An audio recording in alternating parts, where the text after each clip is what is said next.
My joints creak like the old floorboards in the house where I've lived for the last 30 years. Every morning reminds me that my 68 years are not just a number in my passport, but a whole load of time that weighs heavier on my shoulders with each passing year, especially since Elaine left. 5 years have passed, and I still sometimes make coffee for two out of habit. Overland Park was never a dream city, just a typical suburb of Kansas City with neat houses, trimmed lawns, and a measured pace of life. But for Elaine and me, it became home. Now when I look at the east side of my property, where she once planted a small flower garden, all I see are weeds. I never got around to tidying it up. Today is Sunday, the day Bryce and Polly are supposed to arrive. I used to look forward to these visits. Now each time they come, it drains me of my last ounce of strength. My only son, Bryce, inherited my stubbornness and square jaw, but he didn't inherit my work ethic and sense of responsibility. At 39, he still thinks life owes him something special. I remember how as a child he dreamed of becoming an architect, but instead of studying, he preferred easy money and freedom. As a result, he has been working as a truck driver for a logistics company for 10 years now. There is nothing wrong with this profession, but for him it was not a calling, just a way to avoid real effort. His wife Polly is no better, a florist with pretensions of refined taste. They met 8 years ago when Bryce delivered a batch of flowers to the shop where she worked. Polly is 5 years younger than him, but sometimes it seems to me that she is older than all of us, judging by her prudence. In their family tandem, she is the brain, he is the muscle. The doorbell interrupts my thoughts. I open the door, and there they are on the threshold. Bryce in his usual denim jacket, which is now too small for him, and Polly with a new designer bag that is clearly not within their budget. "Hi, Dad," Bryce says awkwardly, hugging me and smelling of cigarettes and cheap cologne. "Hello, Eugene," Polly says, kissing the air next to my cheek. "How are you feeling?" "Fine," I reply, letting them into the house. "Would you like some coffee?" "Sure," Polly smiles, looking around as if she's estimating the value of every item in my living room. While I'm busy in the kitchen, I hear their muffled voices. They're discussing something. They fall silent when I return with the tray. "I've been meaning to ask you, Dad," Bryce begins, taking a cup. "Are you still keeping your money in those, what are they called, bonds? The market is so unstable right now." I take a sip of coffee, watching him over the rim of my cup. This is the third time this month he's brought up my savings. "I keep some there, some elsewhere," I reply evasively. "Maybe you should convert it all to cash," Polly suggests, her eyes flashing for a moment. "Or gold. Lots of people are doing that now." "I'm too old to change my habits," I joke, but inside I feel a growing sense of unease. Bryce quickly changes the subject. "Do you still go bowling on Tuesdays and Thursdays?" "Yes, with Ted and Roy," I nod. "An old man's only entertainment." "And what time do you usually come back?" Polly asks casually. "Around 9, sometimes 10. They exchange glances, and in that glance I read something that sends a chill down my spine. Elaine always said I was too suspicious. Maybe I'm just imagining things now? After all, why wouldn't children be interested in their father's life? But something is gnawing at me. Some kind of sixth sense developed over years of working as an insurance appraiser, where I learned to spot fraudsters by the smallest of signs. After coffee, Bryce offers to help me fix the leaky faucet in the bathroom, an unusual initiative on his part. While we're fiddling with the tools, Polly says she wants to air out the house and opens the windows in different rooms. I don't think much of it until I notice that she is lingering in my bedroom longer than necessary. When they leave, promising to stop by next week before their vacation, I can't shake the feeling that something is wrong. I close the door behind them and go to check my bedroom. Everything seems untouched, but the arrangement of items on the dresser has changed slightly, almost imperceptibly. But for someone who places their keys and wallet in a specific order, such details are noticeable. I open the top drawer where documents are stored. Everything is in place, but it looks as if someone has been going through them. Strange. In the evening, the phone rings. It's Bryce. "Dad, listen, we're having some financial difficulties." His voice sounds tense. "Could you lend us some money? Just a couple of thousand. We'll pay you back after the vacation, I promise." So that's what it is. Lately, these calls have become regular. First, it was, "Lend us until payday." Then we invested in a friend's promising business. Then Polly has health problems. The money was never returned. Bryce, we talked about this last time. I try to remain calm. I can't keep bailing you out. My pension isn't that big. That's a lie. After 35 years working for an insurance company, I've saved up a decent amount. I live frugally, mostly out of habit, but Bryce doesn't need to know that. Come on, Dad. His voice takes on a pleading tone. I know you have some stashed away. You've always been stingy. Watch your language, I admonish him. I'm not obligated to support my adult son and his wife. There is a heavy silence on the line. I'm sorry, Bryce finally says. It's just that we were really counting on it. We wanted to make this vacation special. What vacation, I ask, even though I already know. Mexico, Bryce perks up. Polly has been dreaming about it for a long time. It's only a week, but the tickets are already bought. With what money if you're broke? Well, we've been saving up little by little, he stammers. Listen, Dad, could you at least give us some spending money? You know how much Polly loves shopping. I sigh. Okay, come by tomorrow, and we'll figure something out. After hanging up, I sit in the dark for a long time. Something tells me I need to check the hiding place. Ever since the first financial crises, I haven't fully trusted banks. I always keep some of my money at home, in a hiding place that no one knows about. Or rather, no one knew about until recently. Last year, when Bryce was helping me with repairs after a minor flood, I carelessly asked him to get me some tools from the closet in the basement, forgetting that I had left the panel with the safe open. I managed to close it as he was coming down, but I could tell by the look on his face that he had noticed. I've moved the stash since then, but the uneasiness remains. The next day, when they arrive, I give them $300. All I can afford, I say. Polly can't hide her disappointment, but Bryce is effusive with his thanks. Before leaving, they casually ask if I'm going to visit my sister in Des Moines next week, as I usually do in the summer.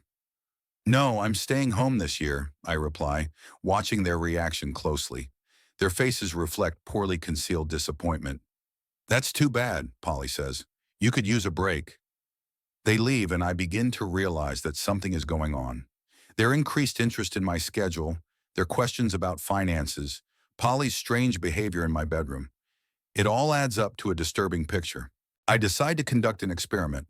A few days before they leave on vacation, I casually mention in a phone conversation with Bryce that I'm going fishing with friends on the day of their departure and will be back late.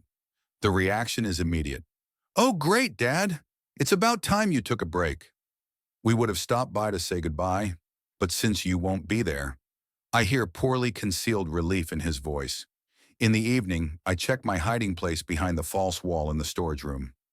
Everything is still there, envelopes with bills totaling about $40,000.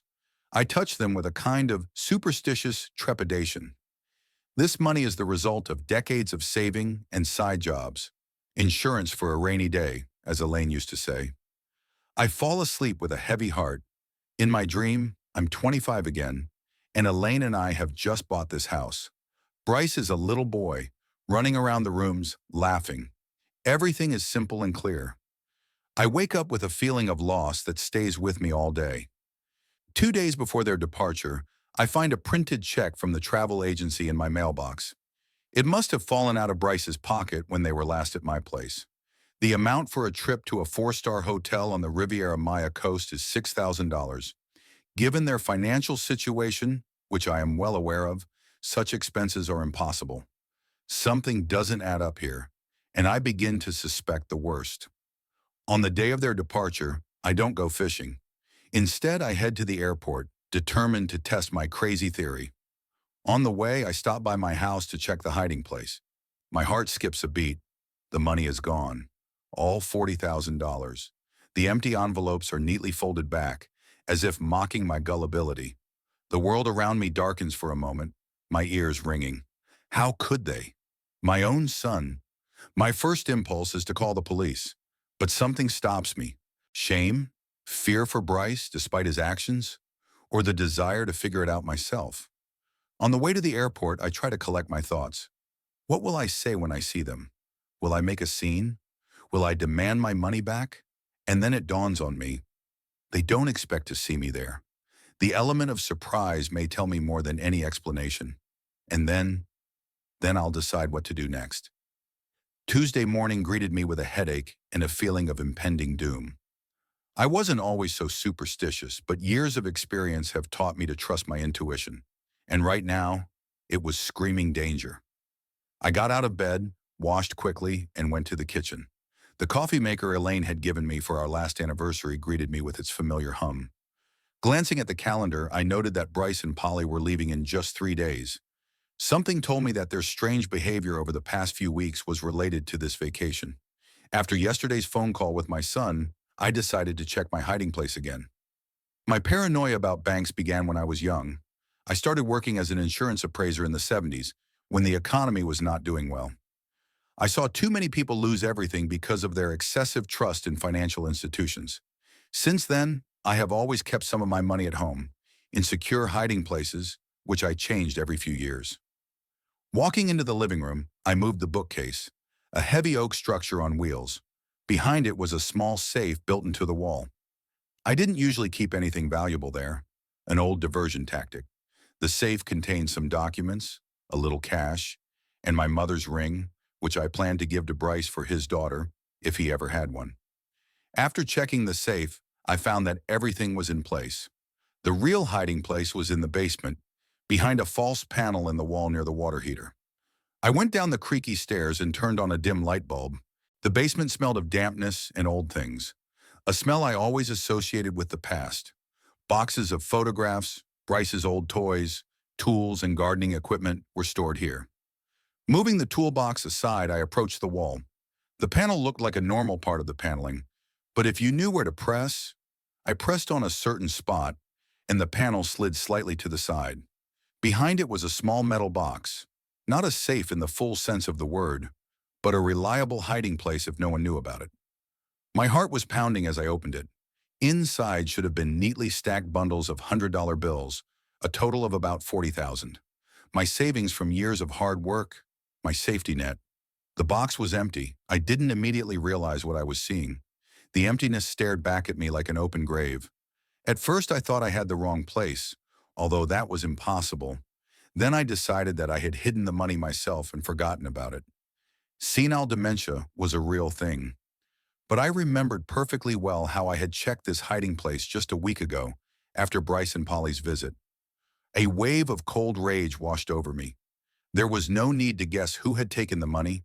My son, my only son, whom I had raised alone after Elaine's death, to whom I had tried to give everything I could. Bryce hadn't just stolen my money, he had stolen my faith in him, in family, in some semblance of justice in this world. I climbed the stairs, leaning heavily on the railing, and collapsed into my old chair. Images flashed before my eyes. Little Bryce on his tricycle. Bryce as a teenager with his perpetually dissatisfied face. Bryce on his wedding day with Polly, so happy and full of hope. And today's Bryce, thieving, lying, betraying his own father. I don't know how long I sat there, staring at one spot. The clock in the living room struck 10 when I finally forced myself to get up and take action.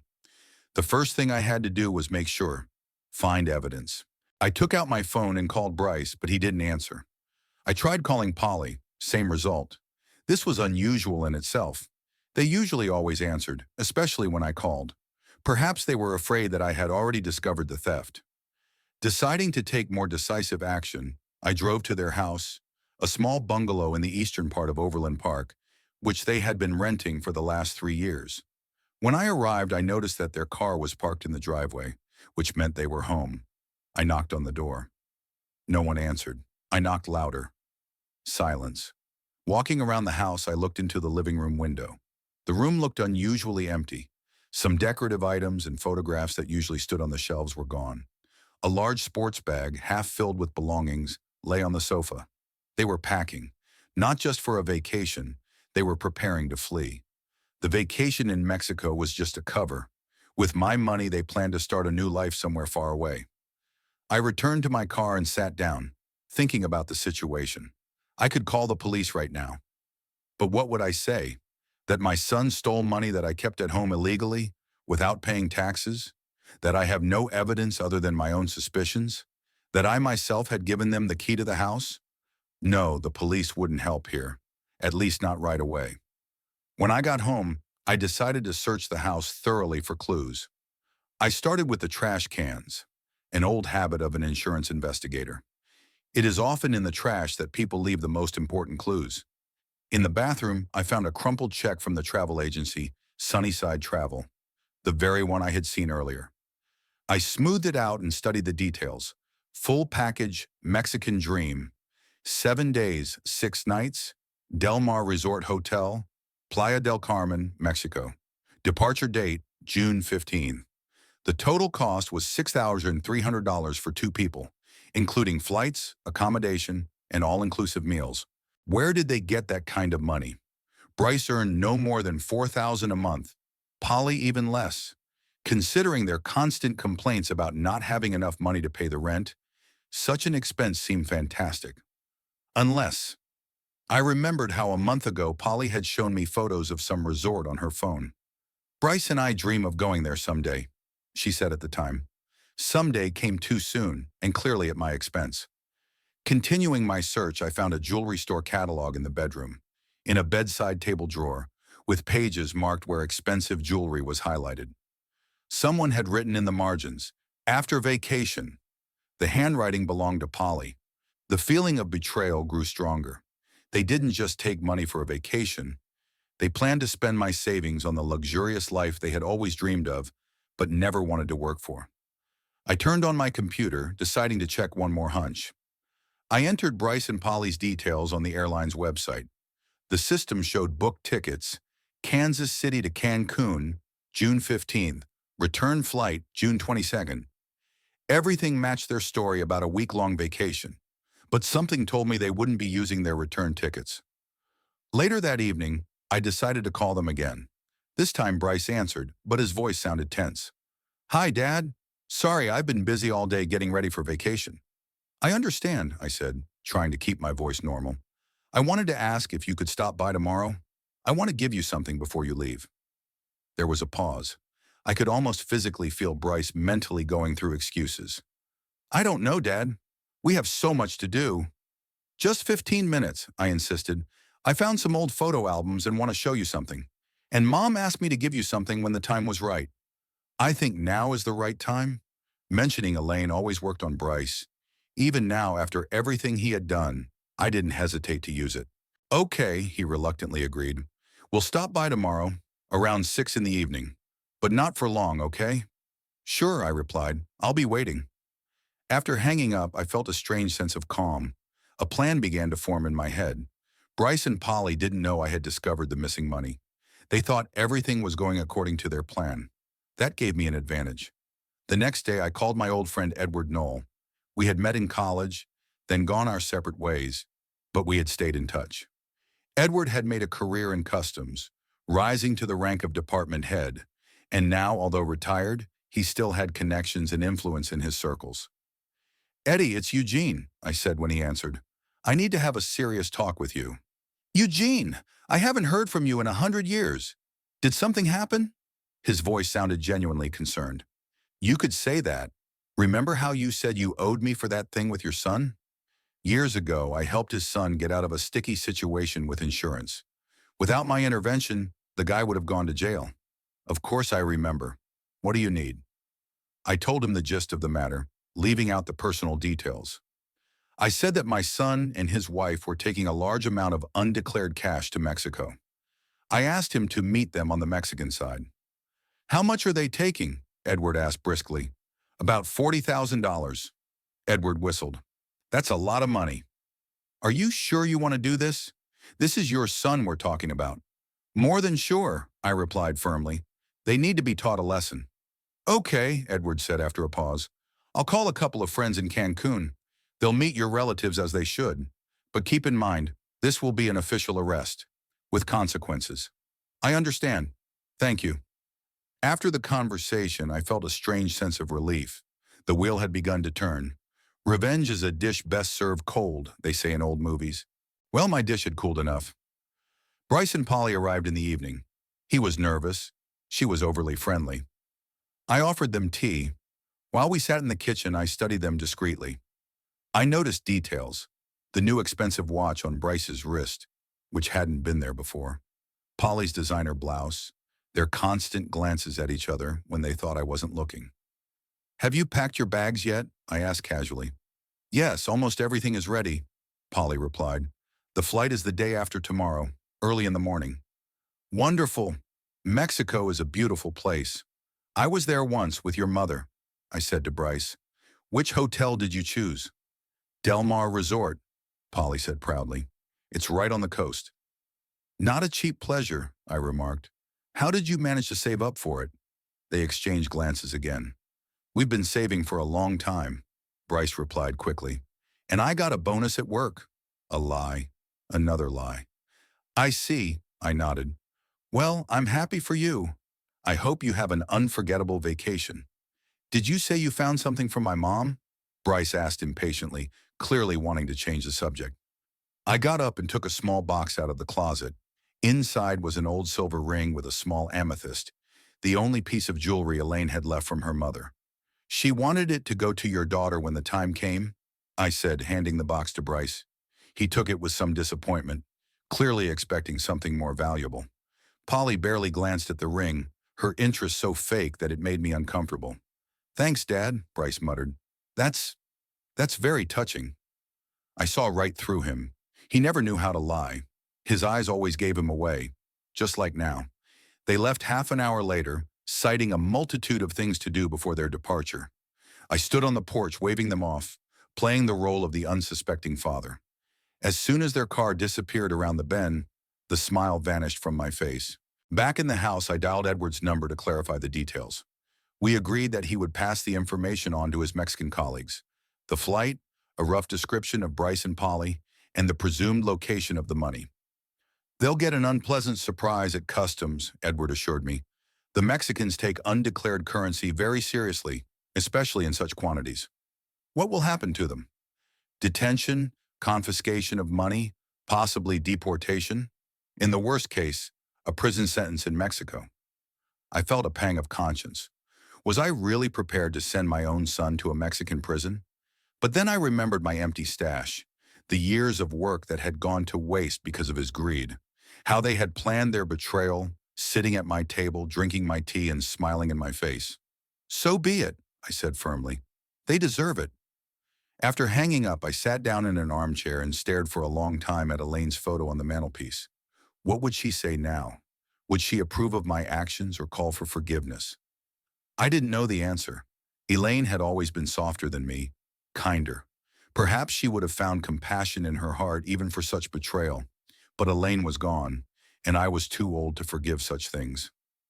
Tomorrow I would go to the airport. I wanted to see their faces when they realized I was there. That would only be the beginning of their nightmare. I didn't know if I would ever be able to forgive Bryce, but I knew one thing for sure. He would never forget the lesson I was about to teach him. The morning was damp, despite it being the middle of June. Low clouds clung to the treetops, and light rain drummed on the roof of my old Ford. I woke up long before dawn, even though I usually allowed myself to lie in bed a little longer. Sleep wouldn't come. There were too many thoughts swirling around in my head. Thoughts of betrayal, of money, of my son, who had decided he could just take and steal my savings. Over a cup of strong black coffee, I looked up information about Bryce and Polly's flight. Departure at 7 in the morning from Kansas City International Airport. That meant they had to arrive there no later than 5. I planned to be there before them. Last night I called Edward Knoll again and confirmed our plan. His Mexican colleagues would be waiting for the flight from Kansas City and would conduct a particularly thorough inspection of the suspicious couple with suitcases full of cash. Edward assured me that everything would go smoothly. Mexican customs is known for its strictness when it comes to undeclared amounts.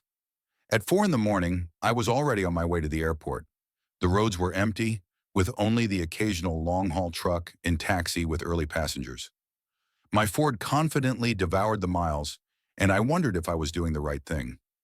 Maybe I should have just called the police and reported the theft. But what evidence did I have? It was my word against Bryce's. Besides, the money was kept in a hiding place that I had never officially declared. No, the police were not an option. I had to deal with this myself. I parked in the airport's long-term parking lot at 4:30 and headed for the departure terminal.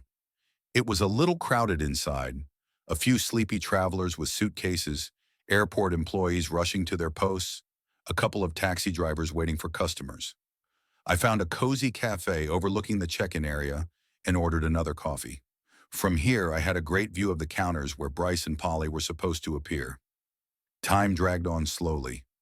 I watched as the airport gradually came to life. New passengers arrived, shops and cafes opened, and the hum of voices grew louder. At 5:20, I spotted them. Bryce was rolling a large suitcase on wheels, and Polly was following him with a travel bag over her shoulder and a small suitcase in her hand. They looked tense, especially Bryce. His eyes darted around restlessly, as if he were expecting a trick. I decided to wait until they checked in. I wanted to see how they checked their luggage. Was my money there? Or had they decided to carry it in their hand luggage? However, $40,000 in cash takes up a lot of space, even if you use large bills. They approached the counter and placed their suitcases on the scales. Judging by the display, the large suitcase weighed almost 30 kilograms. Not surprising if the money was hidden in there. After receiving their boarding passes, Bryce and Polly headed for the security checkpoint. It was time to act. I got up from the table and headed toward them, trying to look carefree. Noticing me, Bryce froze in his tracks. His face turned pale as if he had seen a ghost. Polly, who was walking slightly behind him, bumped into him and muttered something irritably. But when she saw the reason for his pause, she also froze. "Dad?" Bryce's voice trembled. "What are you doing here so early?" I smiled my most friendly smile. "I decided to see you off, kids. It's not every day my son flies to Mexico." Polly was the first to pull herself together. "Eugene, how sweet of you." Her voice sounded almost normal, but I noticed how white her knuckles were as she gripped the handle of her suitcase. "But you shouldn't have gotten up so early for us." "Don't worry about it," I waved it off. "At my age, you don't sleep much anyway." So I decided to combine business with pleasure. See you off and watch the sunrise on the trip. Bryce still looked like he was about to throw up. I walked over to him and patted him on the shoulder. "Are you okay, son? You look pale." "I'm fine," he squeezed out. "Just nervous about the flight. You know I'm not a big fan of flying." That was true. Bryce had been afraid of flying since childhood, but now his fear was clearly not caused by that. "I understand. Are you going far with all that luggage?" I nodded at their suitcases. "It looks like you're flying away for a month, not a week." "We," Bryce began, but Polly interrupted him. "You know women, Eugene. I need to be prepared for anything, from a pool party to a formal dinner." She smiled tensely. I noticed her glance dart to the large suitcase they had already checked in. So the money was in there. Of course, I nodded. Elaine always took half her wardrobe with her, even for weekends." "Speaking of things, Bryce, did you remember Grandma's ring? You were so excited yesterday that you might have left the box with me." No, I took it," he replied hastily. "It's in Polly's bag. Everything's fine." We stood there in an awkward silence. I could see how they were dying to get rid of me, to go to the gate, to fly away with my money. But I kept smiling and making small talk. "What are your plans for your vacation? Will you just lie on the beach, or are you planning any excursions?" "A little of both," Polly replied, nervously fixing her hair. "Mostly the beach and the pool, of course. But we want to visit the ruins of Tulum." "Excellent choice," I nodded. "Your mother and I have been there, Bryce. It's an impressive place, especially at sunset." Their flight was announced. Bryce flinched when he heard the flight number. "We have to go, Dad," he said, clearly relieved. "Thanks for coming to see us off." "Of course, son. How could I miss a moment like this?" I hugged him, feeling the unusual stiffness of his body. Then I gave Polly a light hug, and she barely managed to keep from pulling away. "Have a good flight. Enjoy your vacation. And call me when you arrive so I know you're okay." "We will," Polly promised, already leading Bryce toward the security checkpoint. I stood and watched them leave. Bryce turned around once. His gaze revealed anxiety and, as it seemed to me, something like guilt. But he quickly turned away and quickened his pace. When they disappeared from view, I returned to the cafe and ordered breakfast. I had no appetite, but I needed something to occupy my time. I imagined them going through security, nervous at every glance from the security officers. Getting on the plane, trying to look like ordinary tourists, calming down as the plane takes off, thinking that the worst is behind them. They don't know that real problems await them on Mexican soil. After breakfast, I waited for their flight to be announced. The plane took off right on schedule, carrying my son and his wife, along with my money, toward trouble. Leaving the airport, I got into my car and dialed Edward's number. "They're gone," I said when he answered. "Flight KS-442, scheduled to arrive in Cancun at 11:50 local time." "Got it," Edward replied briskly. "Are you sure you want to go through with this?" I hesitated for a moment. I saw a picture of little Bryce, who once looked at me with adoration and trusted me unconditionally. But then that image was replaced by today's, frightened, guilty, ready to steal from his own father. "Yes," I replied firmly. "They need to understand that actions have consequences." "As you say," Edward sighed. "I've already contacted Ramon Garcia, my old colleague in Cancun. He will personally oversee the situation. Passengers on flight KS-442 will be subject to a thorough search. They're carrying the money in a large suitcase," I added, "a gray Samsonite with a red tag." "Great. That will make the task easier. Well, we'll keep you posted. As soon as they are detained, I'll call you right away." "Thanks, Eddie. I owe you one." "Come on, we're even. Besides, I don't like thieves either, even if they are someone's children." We said goodbye and I headed home. A strange feeling filled me, a mixture of bitterness and satisfaction. Bitterness that my own son had betrayed me, satisfaction that the betrayal would not go unpunished. At home, the first thing I did was check my empty hiding place. The emptiness still gaped there, reminding me of what had happened. Then I went into the living room and took out the photo album, the one I had told Bryce about. It really did contain old photos. Elaine with little Bryce in her arms, family trips to the lake, school holidays. Happy moments from a past that now seemed so distant. I wonder when exactly Bryce decided he could just take my money. At what point did he cross that line where respect for his parents and basic decency became meaningless? Maybe I made a mistake somewhere in raising him? Did I spoil him too much after his mother's death? Or on the contrary, was I too strict? I tormented myself with these questions, sitting in my chair and mechanically flipping through the pages of the album. Outside the window, the rain intensified, drumming on the glass like someone's impatient fingers. Around noon, the phone rang. I grabbed the receiver, expecting to hear Edward's voice with news. But it was just a telemarketer offering some new insurance policy. I abruptly ended the conversation and returned to my chair. Time dragged on unbearably slowly. According to my calculations, Bryce and Polly's plane should have already landed in Cancun. Right now, they were going through passport control, then they would head to baggage claim and customs inspection. That's where Edward's colleagues were supposed to meet them. I imagined the scene in great detail, how they would stand by the baggage carousel, waiting for their gray suitcase with a red tag. How tensely Bryce would watch the suitcase when it appeared on the conveyor belt. How they would walk through the green, nothing to declare corridor, and then be stopped by customs officers. A polite request to undergo inspection. The suitcase is opened. The cache of money is discovered. The phone rang again, interrupting my thoughts. This time it was Edward. "Eugene," his voice sounded businesslike. "The operation was successful. Ramon just reported that your relatives were detained while attempting to import undeclared currency. $38,600 were found in the suitcase." I took a deep breath. Almost all of my money, but not all of it. Apparently, they had already spent some of it on tickets and other preparations. "What now?" I asked. "Standard procedure. The money has been confiscated. They face a heavy fine, possibly deportation. In the worst case, a short stay in a local prison, but it usually doesn't come to that for tourists.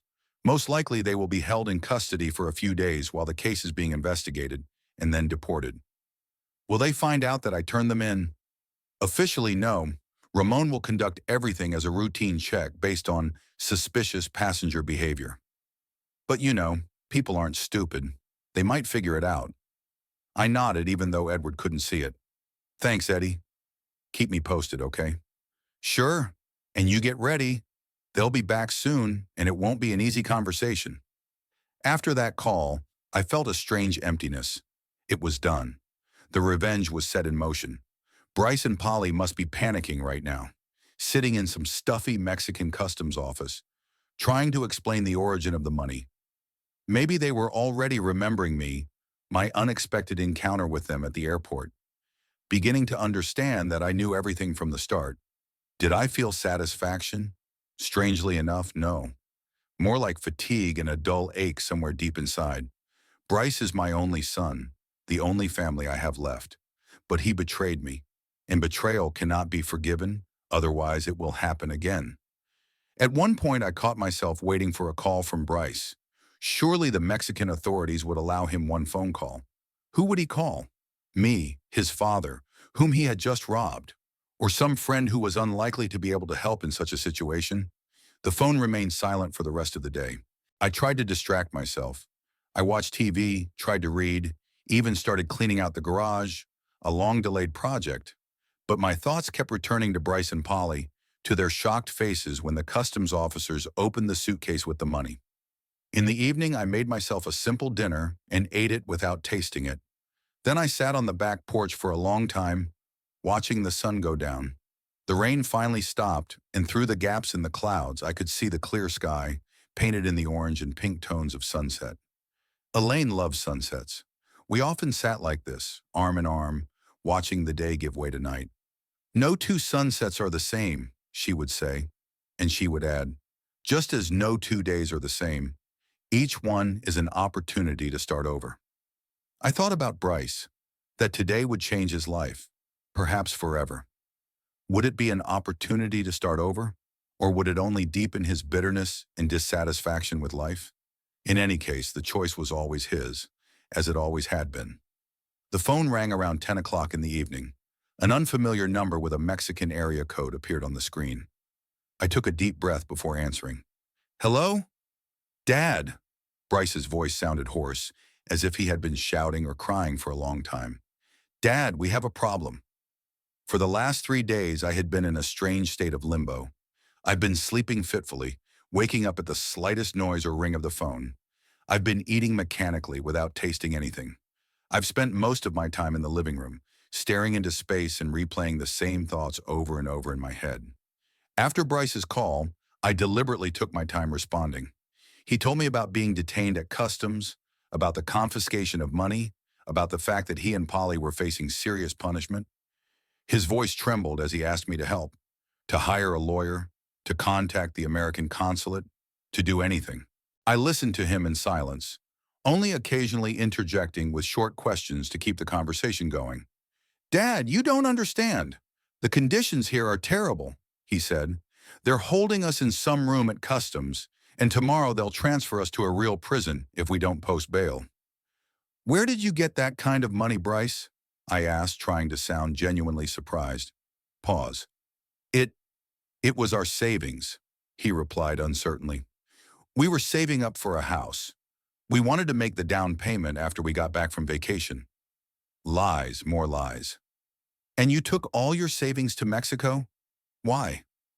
We wanted to put it in an offshore bank. Polly read somewhere that the interest rates were good there.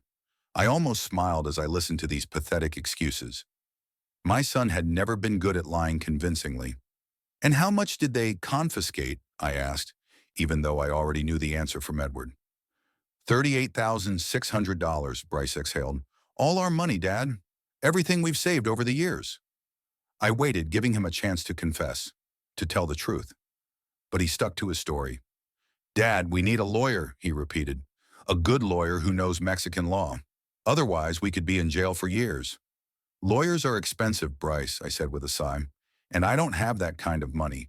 You know I live on my pension. But your savings? What savings? I interrupted him.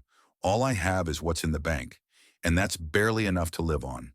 You should know that better than anyone. There was a heavy silence on the line. I could almost see Bryce trying to digest my answer, realizing that I wasn't going to help him. Dad, please, his voice trembled. We're in a really bad way here. Polly won't stop crying. We don't know what to do. Contact the consulate, I advised. They're obliged to help citizens who get into trouble abroad. We already tried. They can't interfere in Mexican justice. Only basic consular support, no real help. I sighed again. this time demonstratively louder. Listen, Bryce, I'm an old man. I don't have money for expensive lawyers. All I can do is call a couple of acquaintances. Maybe they'll have some advice. But I can't promise miracles. Anything, Dad. Please. We ended the conversation on that note. I promised to call back when I found out something, but deliberately left him in limbo. Let him suffer. Let him feel helpless and afraid. That's exactly how I felt when I found the empty stash. Now, sitting in my chair 3 days after their arrest, I was thinking about the next step. Edward kept me regularly informed of developments. According to him, Bryce and Polly had been transferred from the Customs Detention Center to the Investigation Center in Cancun. They had been charged with currency smuggling and money laundering, standard procedure in such cases. Without a lawyer or bail, they could spend anywhere from 2 weeks to a month there before their case was heard in court. The Mexican judicial system is not the fastest in the world, Edward explained in our last conversation. Besides, Ramon has connections. He can, how should I put it, slightly slow down the process if necessary. How much? I asked. Well, let's just say their vacation will definitely be extended. In any other situation, I would be outraged by such corruption. But now I felt only cold satisfaction. Let them sit there longer. Let them feel the consequences of their actions. The phone rang, interrupting my thoughts. It was the number of the transport company where Bryce worked. Hello? I answered, anticipating what was coming. Good afternoon. This is Frank Parker from Transcontinental Logistics. I'm trying to reach Bryce Kirk, but his phone isn't answering. Are you his father? Yes, that's me, I confirmed. Bryce is currently on vacation in Mexico. He should be back in a few days. There was a pause on the other end of the line. You see, Mr. Kirk, the problem is that Bryce's vacation ended the day before yesterday. He was supposed to go to work yesterday morning, but he didn't show up and isn't answering his phone. This is completely out of character for him. I feigned surprise. That's strange. I was sure he and his wife had taken 2 weeks off. No, sir. Bryce's request only covers 1 week, from June 15th to June 21st. Yesterday, he was supposed to be on the Kansas City-Des Moines route. I see, I said. There must be some kind of mix-up. I'll try to get in touch with him and tell him to call you. I'd appreciate that. Tell him that if he doesn't get in touch by tomorrow morning, we'll have to find a replacement for his routes. We have a strict policy regarding no-shows. After that conversation, I decided to walk to the flower shop where Polly worked. Flower Paradise was only 2 blocks from my house. A small shop with a window display filled with pots and bouquets. The bell above the door chimed melodiously as I entered. Behind the counter stood a young woman with short red hair. Not Polly. She smiled warmly. Good afternoon. How can I help you? Hello, I nodded. I'm looking for Polly Kirk. Does she work here? The girl's smile became a little strained. Polly was supposed to return to work 2 days ago, but she hasn't shown up. Are you a relative? I'm her father-in-law, I replied. That's strange. She didn't mention any change in plans. I can't say, the girl shrugged. The owner is very unhappy. Polly only took a week's vacation, and now she's not answering her phone. I had to take extra shifts. That's very strange, I shook my head. I thought she and her son were still in Mexico. Maybe their flight was delayed, the girl suggested, or maybe they decided to stay longer. Although that's not like Polly. She's always very responsible. I could barely suppress a smile. Responsible was not the first word I would use to describe my sister-in-law. Maybe, I agreed. If you see her, please tell her to call me. Leaving the store, I felt a strange sense of satisfaction, the first signs that the plan was working. Bryce and Polly weren't just in an unpleasant situation. Their lives were starting to fall apart. Their jobs, their reputations, their stability, everything they had so recklessly put on the line for quick money. That evening, I got another call from Bryce. His voice sounded even more exhausted than last time. Dad, they transferred us to a real prison, he said without preamble. It's a terrible place. Polly is in the women's block, and I hardly ever see her. We need a lawyer, urgently. I'm trying to do something, son, I replied, trying to sound concerned. But it's not that simple. I called the consulate and spoke to some clerk. He said he could provide a list of lawyers, but they're all very expensive. What about your friends? You said you'd call some acquaintances. I did, but no one has any connections in Mexico. One guy suggested contacting human rights organizations, but it's a long process. Bryce groaned. We don't have time for long processes, Dad. The preliminary hearing is in 3 days. Without a lawyer, we're looking at real jail time. How much do we need for a lawyer? I asked. We talked to a local one. He's asking for a $5,000 advance. He's the only one who speaks English and is willing to take the case immediately. I paused, pretending to think about the situation. 5,000? That's a lot of money, Bryce. All my savings are about 3,000. Can you take out a loan? His voice sounded desperate. Pledge the house? Anything, Dad. We're in a desperate situation. A loan at my age? I smiled bitterly. Banks don't give loans to 68-year-old retirees, Bryce, and the house is the only thing I have. Where will I live if I mortgage it? But you have to do something. His voice took on a hysterical tone. Polly and I are dying here. Do you understand that?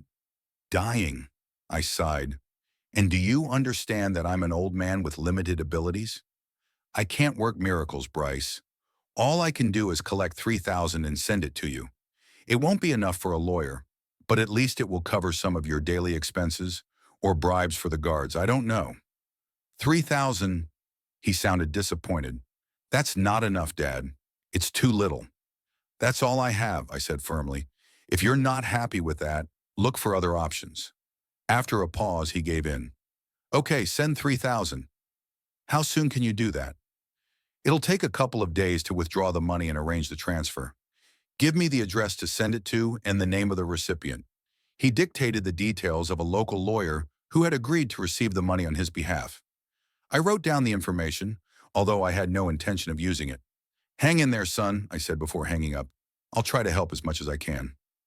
That night, I slept better than I had in days.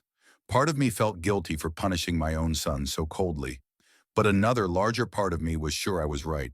He hadn't just stolen my money, he had stolen my trust, my respect, my family ties, and now he was paying for it. In the morning, I called Edward to get the latest news. The situation is developing according to plan, he said. Ramon says they've been charged with 2 counts, currency smuggling and suspicion of money laundering. The preliminary hearing is scheduled for Monday. What are they facing? Without a good lawyer and with aggravating circumstances, up to 2 years. But most likely it will be a large fine, confiscation of money, and deportation. They are American citizens, after all. How soon can they be deported? It's hard to say, Edward pondered. If they pleaded guilty right away, cooperated with the investigation, and had a good lawyer, 10 to 14 days. But in their situation, it could drag on for a month, maybe more. A month in a Mexican prison. I tried to imagine how Bryce and Polly, spoiled and accustomed to comfort, would perceive this.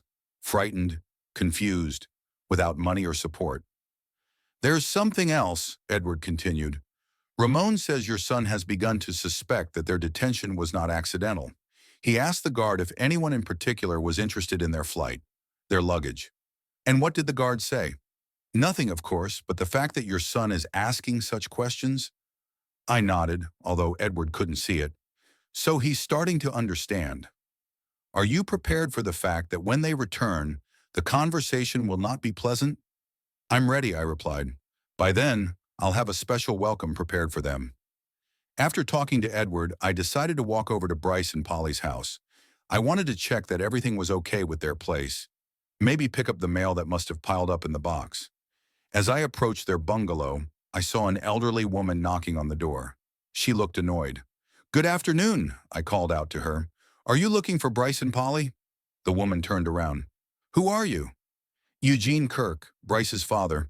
I introduced myself. Oh, her face softened slightly. Mrs. Henderson, the landlord. Your son and his wife owe me this month's rent. It's already the 5th, and there's no money. They're not answering their phones and no one's home. They're on vacation, I explained, in Mexico. They were supposed to be back a few days ago, but apparently they've been delayed. Whether they're delayed or not, the rent has to be paid on time, Mrs. Henderson grumbled discontentedly. The contract clearly states that if the rent is more than 5 days late, I have the right to terminate the contract. I'm sure it's some kind of misunderstanding, I tried to reassure her. As soon as they return, they'll pay right away. If they return before the 10th, she snapped, Otherwise, I'll have to find new tenants. The landlady left, and I stood in front of the house where my son and his wife lived. Their little world was beginning to crumble piece by piece. His job was in jeopardy, and now their home was too. All because of one rash decision, one act of betrayal. There were several bills and notices in the mailbox, including a reminder about an overdue credit card payment. I took the mail with me, another piece of the puzzle that was coming together to form a complete picture of their financial situation. That evening, I called Transcontinental Logistics and inquired about Bryce's whereabouts. I was told that he had been temporarily suspended for failing to show up for work, and if he didn't show up within 2 days, he would be fired according to company policy. Maybe something happened to him, I said. Maybe we should wait?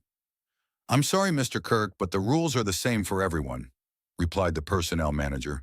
We have a tight schedule and routes that cannot be left without drivers. We have already hired a temporary replacement for Bryce. So the wheel kept turning. Things were getting worse for Bryce and Polly every day. And that was just the beginning. I still had a few moves left in reserve that would finally teach them a lesson about how betrayal always comes at a price. I didn't feel any joy about what was happening, more like a grim satisfaction. It was like doing a difficult but necessary job. Justice must prevail, even if you have to do it yourself. Time stretched out like an old rubber band. 2 weeks of waiting turned into an eternity filled with phone calls, anxiety, and a strange, almost painful satisfaction. During that time, Bryce called me 4 times, each conversation shorter than the last, his voice increasingly desperate. I continued to play the role of a helpless old man who sincerely wanted to help but could do nothing. Dad, the judge has made his decision, Bryce told me in our last conversation 3 days ago. We're being deported. Thank God we avoided jail time. That's good news, son, I replied with feigned relief. Good? His voice sounded bitter. All our money was confiscated. They made us pay a huge fine. We had to sign a bunch of papers and give up everything we had. Even Polly's wedding ring went toward the payment. And you know what's weird? The customs officer who questioned us said he got a tip. Someone specifically reported us. A tip? I tried to sound surprised. Where from? He didn't say, but I'm sure it wasn't a coincidence. Someone knew we were carrying money. I remained silent, not wanting to delve into the subject. When are you coming back? I asked instead. The day after tomorrow. The flight leaves at 4:45 p.m. We'll arrive in Kansas City around 11 p.m. I'll meet you at the airport, I offered. No need, Dad, Bryce replied quickly. We'll take a taxi. With what money? You said they confiscated everything. Pause. I could almost see Bryce mentally running through the options. Polly has a spare credit card. The limit is low, but it'll be enough for a taxi.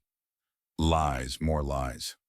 I knew from the overdue bills I found in their mailbox that all of Polly's credit cards had been blocked for non-payment. As you say, I agreed. Come straight to my place. You don't have the keys to your house, do you? We have the keys, Bryce replied. But yes, we'll stop by your place first. We need to talk. Talk was a new word in our vocabulary. All these years, Bryce and I had never really talked. We exchanged information, argued, accused each other. Yes, but we didn't talk. Now, sitting at the airport waiting for them to arrive, I thought about the conversation ahead. What would it be like? Would Bryce admit to the theft or continue to deny it? What would Polly say, that manipulative woman who, I was sure, had suggested stealing my money? The board showed that their flight had landed with a slight delay at 11:15 p.m. I deliberately did not go to the arrivals exit, but stayed in the waiting area. I wanted to give them the opportunity to decide for themselves whether they would really come to me or try to avoid the meeting. After about 40 minutes, I spotted them, tired, haggard, with worn bags instead of the suitcases they had flown in with. Bryce looked as if he had aged 10 years. His cheeks were sunken, dark circles were under his eyes, and his hair seemed to have turned grayer. Polly, usually so well-groomed, now looked like a faded shadow of her former self. No makeup, dull hair pulled back into a sloppy ponytail. They walked slowly across the hall, not noticing me. I watched them until they approached the exit. Only then did I get up and follow them. Bryce, Polly, I called out to them at the door. They turned around in unison. Their faces reflected a whole range of emotions: surprise, fear, relief, and something else I couldn't quite put my finger on. Shame, perhaps? Dad? Bryce blinked, as if he couldn't believe his eyes. You came after all? Of course I did, I said, moving closer. I couldn't leave you without transportation after everything you've been through. Polly looked at me warily, as if expecting a trick. Her eyes, usually bright and expressive, now seemed dull. Hello, Eugene, she said quietly. Polly, I nodded. You look tired. I am, she said hoarsely. It's been a difficult 2 weeks. I can imagine, I said, trying to keep the sarcasm out of my voice. The car's in the parking lot. Let's go. We'll talk at home. The drive to Overland Park was silent. Bryce sat in the front seat next to me, staring out the window at the nighttime scenery rushing by. Polly settled in the back, and occasionally I caught her gaze in the rearview mirror, alert, assessing. You must be hungry, I asked, breaking the silence when we were halfway there. Not really, Bryce replied. They fed us before the flight. A lousy sandwich, but still food. I have soup and meatloaf at home, I offered. I can heat it up when we get there. Thanks, Dad, he said, his voice sounding genuinely grateful. I felt a twinge of guilt. Despite everything that had happened, despite his betrayal, Bryce was still my son, my only child. Could I hate him and still love him at the same time? This dilemma had been tormenting me for the past few days. When we got to my house, it was already past midnight. I let them in and turned on the lights in the living room. Everything looked exactly the same as it had 2 weeks ago when they left, full of hopes and plans for their Mexican adventure. But they themselves had changed, as if something had broken inside them, some spring that had previously kept them tense. Make yourselves comfortable, I said, pointing to the sofa. I'll go heat up the food. I fiddled around in the kitchen longer than necessary, giving them time to collect their thoughts. Through the open door, I could hear their muffled voices. They were arguing about something. Polly sounded insistent, Bryce indecisive. Finally, when I returned with a tray of soup and meatloaf, they both fell silent. Here, eat up, I said, placing the tray on the coffee table. We'll talk later. They pounced on the food with unexpected greed. Apparently, the sandwich on the plane hadn't satisfied their hunger. I sat in my chair across from them, watching them and thinking about the conversation ahead. What would I say? What would they say? Would they admit to the theft? Thanks, Dad, Bryce said, pushing his empty plate away. This is just what we needed. Polly nodded in agreement, but her gaze remained wary. She had always been smarter than Bryce, more perceptive. Perhaps she already guessed my role in their Mexican misadventures. So, I folded my arms across my chest. Tell me what happened. All the details. Bryce took a deep breath and began his story about how they were stopped at customs at the Cancun airport, how they found the money in a hidden compartment in their suitcase, how they were interrogated for hours, without an interpreter, without the possibility of contacting a lawyer, how they were held in a holding cell for 2 weeks before the decision to deport them was made. It was hell, Dad, his voice trembled. Real hell. Polly was kept separately in the women's block. I only saw her at the hearings. She lost 8 kilograms in those 2 weeks.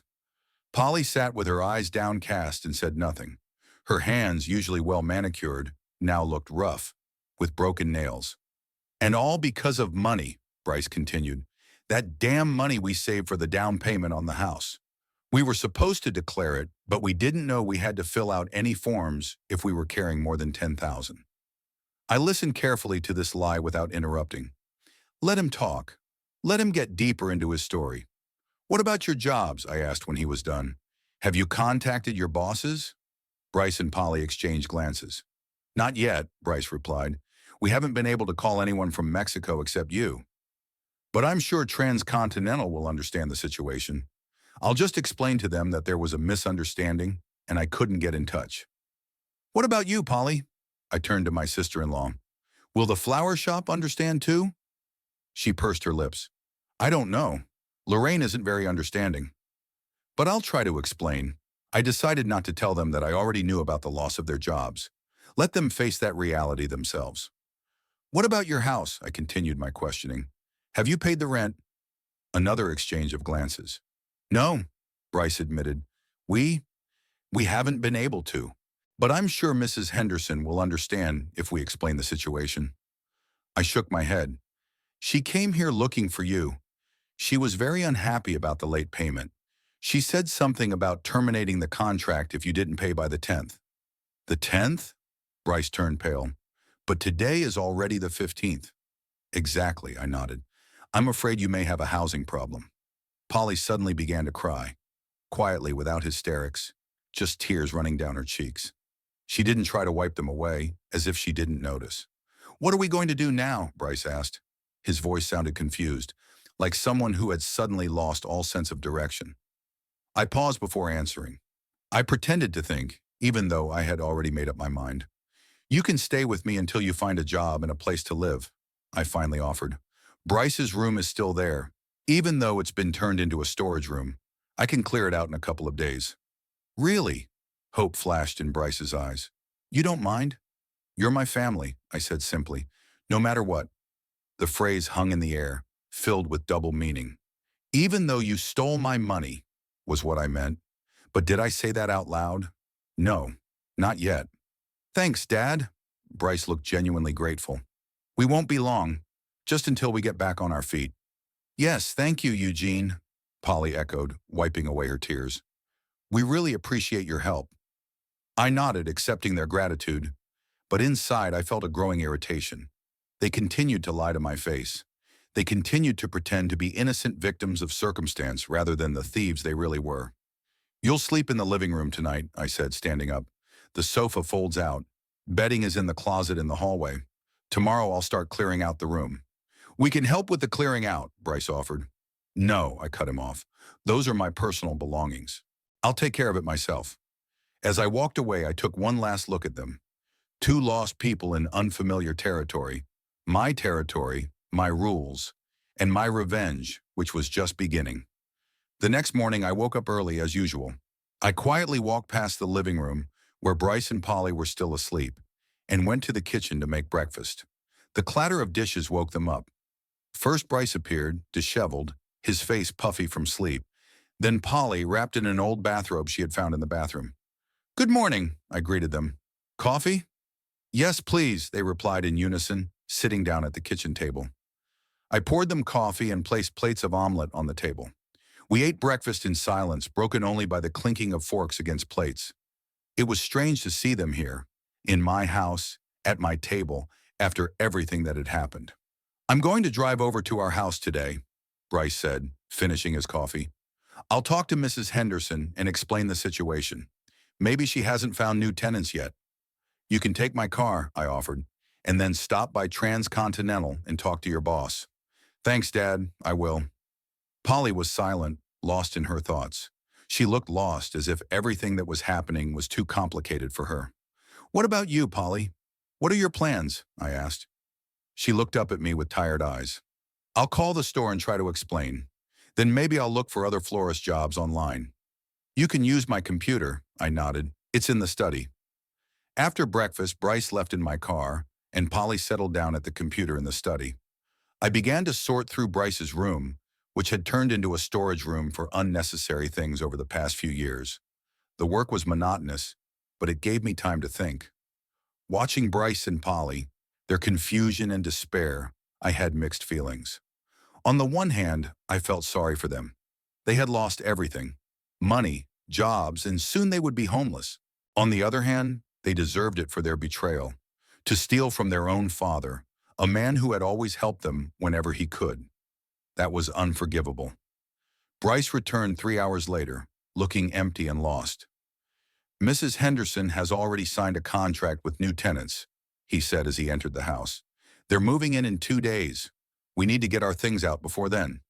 What about your job? I asked, even though I already knew the answer. Fired for absenteeism, his voice sounded lifeless. Company policy doesn't allow for exceptions, even in such force majeure circumstances. Polly looked out of her office. Same story for me. Lorraine said she already hired a new florist, and I shouldn't come in. I feigned sympathy. I'm sorry, guys, but you're young. You'll find new jobs. With a history like this? Bryce smiled bitterly. Fired for absenteeism, deported from Mexico for currency smuggling. Who will hire me? Just don't mention it on your resume, I shrugged. As if it were that easy, he grumbled. In the evening after dinner, as we sat in the living room watching TV, Bryce suddenly brought up the subject of money. Dad, we need to get back on our feet somehow. Maybe you could, lend us a little. Just a little. Just to get us through the first few months. I slowly turned to him. After I have already given you a roof over your heads after I feed you, you're still asking for money? I know it's a lot, he lowered his eyes, but we really have nothing to pay for food, gas, or anything else we need. I felt anger boiling up inside me. They stole $40,000 from me, and now they're asking for more? What happened to your savings, I asked, refraining from making a direct accusation. The ones that were confiscated in Mexico? Bryce and Polly exchanged quick glances.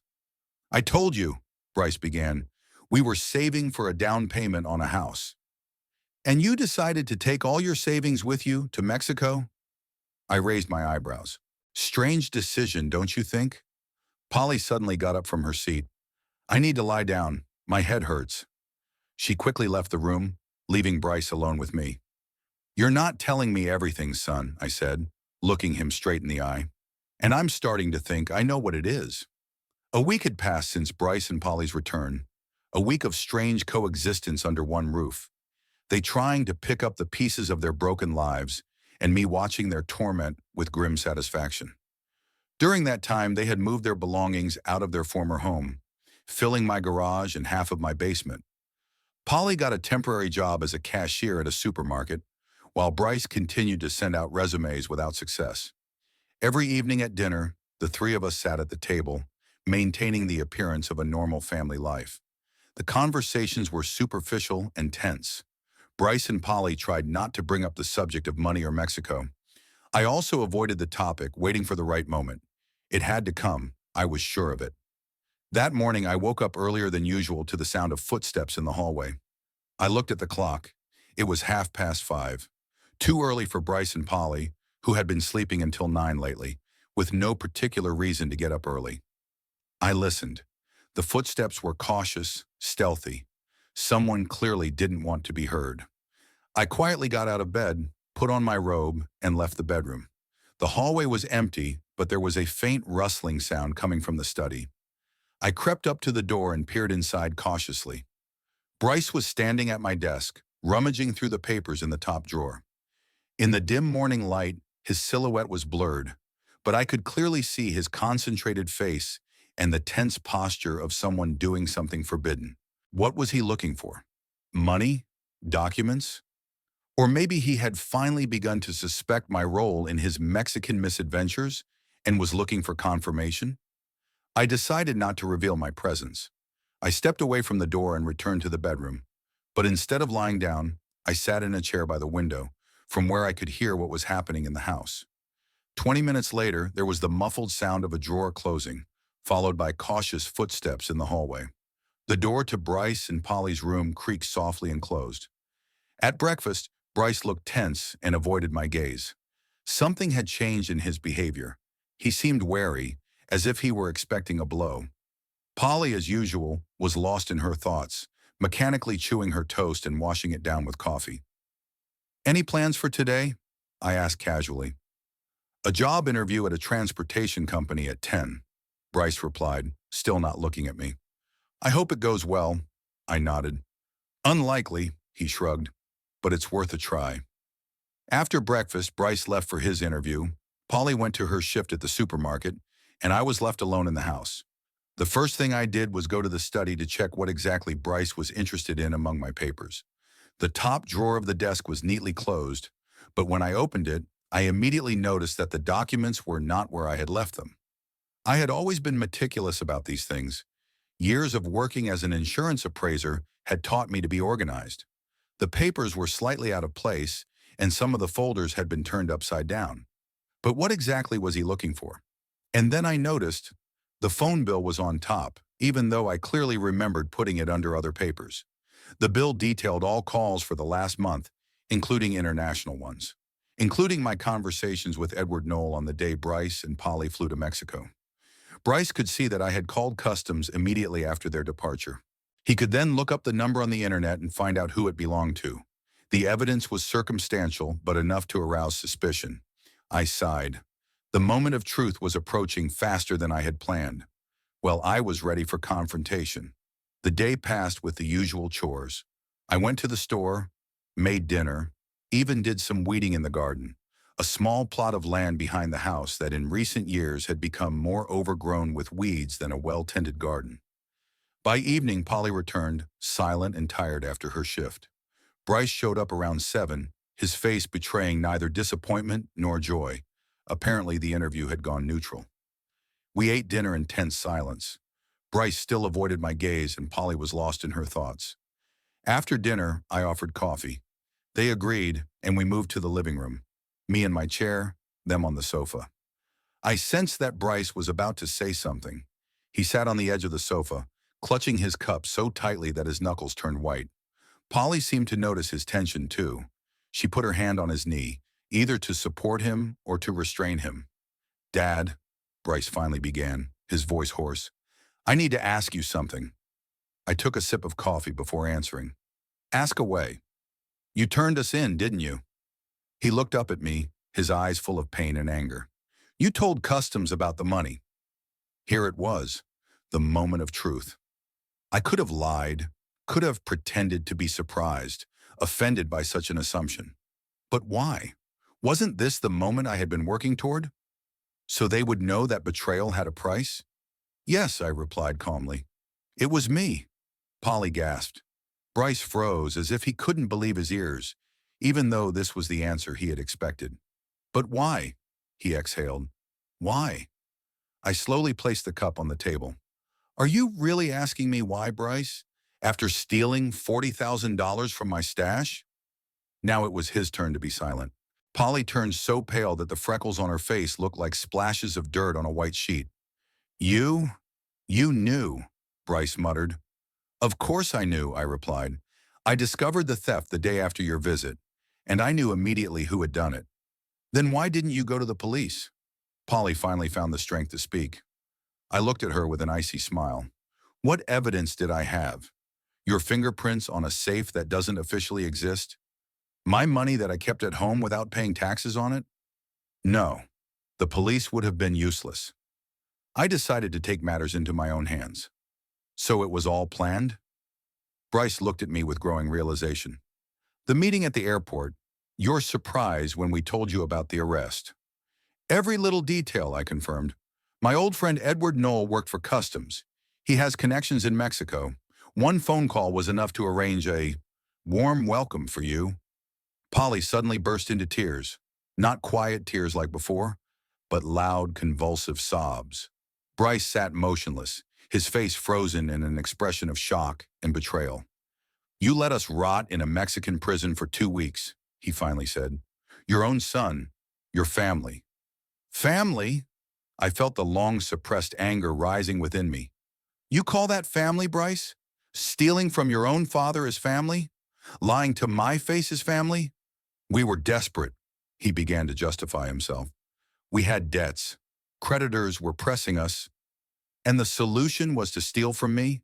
I leaned forward. "The man who always helped you when you asked? Who raised you alone after your mother died?" "We were going to pay it back," Polly interjected, wiping away her tears. "Honestly, Eugene, we only wanted to take some of it. But then you saw how much there was and decided to take it all." I finished for her. "And you weren't going to pay it back. Your tickets were one way, I checked." That was a lie. I hadn't checked their tickets. But judging by the way they looked at each other, I was right on the money. "You planned to start a new life in Mexico with my money, to forget about me, leaving me with no means of support in my old age. Is that what family does, Bryce?" Silence. Heavy, oppressive silence filled with unspoken guilt and anger. "What are you going to do to us?" Bryce finally asked. His voice sounded lifeless, as if he already knew the answer and had resigned himself to it. "Do?" I raised my eyebrows. "I already have. Your money has been confiscated, you've lost your jobs and your homes too. You've returned to Overland Park empty-handed and with your lives in ruins. The lesson that betrayal has its price has been taught. And now you're going to kick us out," he said. It wasn't a question, but a statement. Not today, I replied, surprising even myself. You have 3 days to find new housing. On the fourth day, I'll change the locks. Bryce looked stunned. 3 days? Where will we go? We don't have money for rent. That's not my problem anymore, I cut him off. You're adults. You made your own choices. Now live with the consequences. You're a cruel man, Polly said quietly, looking at me with a mixture of fear and disgust. No, I shook my head. Your betrayal made me a cruel man. I just responded in kind. I got up from my chair, signaling that the conversation was over. Now excuse me, I'm tired. Tomorrow will be a difficult day for all of us. The next morning I woke up late, still feeling the emotional strain of yesterday's confrontation. As soon as I left the bedroom, I sensed that something had changed in the house. It was too quiet, too empty. I looked into Bryce and Polly's room. The bed was made, but their things were gone.